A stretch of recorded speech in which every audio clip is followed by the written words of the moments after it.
কাইফা আলুকা কেমন আছো তুমি? ভালো। তুমি কেমন আছো? আমিও ভালো আছি। ওই খেজুর গাছের নিচে এসে দাঁড়াইছি তোমার লগে কথা বলার লিগা। তুমি সেই খেজুর গাছের নিচে দাঁড়ায় আছো? হ্যাঁ, আর লোকগুলো এই জায়গাটাই আমার ভালো লাগে, শান্তি।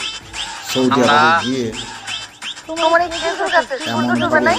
সবাই না না, সৌদি আরব না, তার টাইম লাগবে ঢুকতে। তুমি কই আন্দার আন্দার লাগতেছে?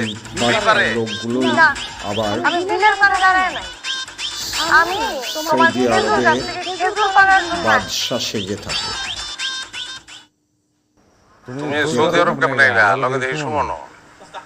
হালুকা কাইফা দাদা ভাই। ধরা পড়ে না। ব্যানারটা ছেড়ে দেয়াল। এবার ওর কাল পাখা লোকা করে দেয়। নিজের জন্য তো ওর ওই ব্যাটারে খেজুর কেন পাকে? শুধু জ্ঞান পাকে না।